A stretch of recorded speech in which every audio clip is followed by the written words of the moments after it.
Hi BookTube, it's Missy, and today I'm here to share with you guys my February wrap-up, better late than never. In this wrap-up I will be discussing 5 books that I read in the month of February. 4 of them have already been discussed in previous videos, so I will leave the links to those videos down below and up top now that I have figured out how to use the cards. So I'll start with the first book that I read in February, and that was Dr. Sleep, which I listened to on audio. It is for the Stephen King 2017 audio along. If you want to participate, this month is Gerald's Game, which I will be starting next week. For Dr. Sleep, it is the sequel to The Shining, so if you've read The Shining, you'll know who I'm talking about. So Dr. Sleep is all about Danny Torrance. In The Shining, he was 5. His father was trying to kill him. The house was haunted, and it was very, very scary. To me, that is the scariest book I have ever read, mainly because our main character is 5, and his dad is a maniac, and he's trying to kill him with an axe, basically. So that was very freaky. Now in Dr. Sleep, he's in his mid-30s, and it's not scary because the main villain is supernatural, and I know monsters aren't real, so monsters don't scare me, so I wasn't as scared. But the cool thing is, in The Shining, Dick Halloran is Danny's mentor, guide, and teacher of The Shining, and so it's come full circle. So in Dr. Sleep, Danny needs to, be the mentor, the teacher, and the guide to a little girl named Abra, who also has The Shining. So I really did enjoy their bond throughout the books. And yeah, that was Dr. Sleep. Again, if you want it in more detail, I talked all about it in a video in February, and I will leave the links down below. The second thing I read in February was Paper Girls Volume 2, and in Volume 1 I really enjoyed it. It was about paper girls in the 80s, and there was like this time travel and these flying pterodactyls, and it was all very strange, but I really enjoyed the 80s aspect. In Volume 2, we meet the girls again, but now they're in the future, and I don't know what they're supposed to be doing, and they don't know what they're supposed to be doing, so it was all very confusing. I believe Volume 2 is a filler to get you to Volume 3, so you kind of have some background. So I'm looking forward to Volume 3 because Volume 2 to me was a little boring, and I gave that one 3 stars. And then I read Flight Volume 1, which is a collection of short stories. This is a graphic novel edited by Kazu Kibuishi, who is the writer of the middle grade graphic novel series Amulet. So if you really liked his writing and his illustrations, you may like this collected works that he chose from other artists, and illustrators and so forth. So yeah, that was really fun. I gave it 3 stars. The majority of the stories were a little meh for me. I did enjoy 3 of them. In a previous video, I also showed you all of the pages from the book, flip through it so you could kind of see the illustrations. And yeah, that was, like I said, 3 stars. It was okay. The next book that I read was Women in the Walls, and this is by Amy Lukovics. This is her second book that she has written, and it was not as good as the first one, which made me really sad.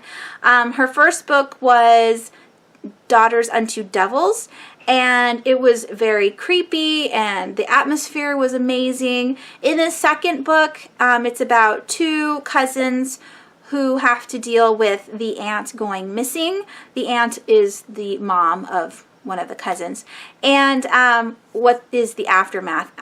And there was some political stuff about the house and the country club that they belong to, and it was all very, very boring up until about 65% where you hit the climax of the story, and then you really got interested. But it was very predictable, and the ending totally bummed me out. It didn't go the way I wanted it to, which isn't always bad, but it was just very meh. It was very, like I said, average, not very fun overall. So I gave it 3 stars. It wasn't offending, so it's not going to have 2 or under, but yeah, it was just okay. And the very last book that I read in the month of February is A Head Full of Ghosts by Paul Tremblay. This is an adult novel, horror thriller. It's a standalone, and it's about a family that has their own ghost reality TV show. Not necessarily ghost, more possession. So if you are interested in reality TV show stories, or you like reality TV, or you like possession and exorcism and devil and all that kind of stuff, then you'll definitely like this book. The whole time I was reading it, I was thinking, oh, this is a 3-star book. I mean, it's okay, but it's not necessarily scary. I've read all about this stuff before, but here's the ticket. I gave this book 4 stars because it is smartly written.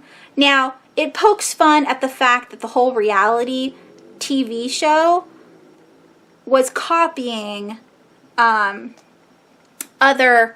TV and movies, other TV shows and movies. So it talks about The Exorcist in this book, and it talks about Rosemary's Baby, and it talks about all The Shining, like all of these horror novels that you are familiar with in pop culture.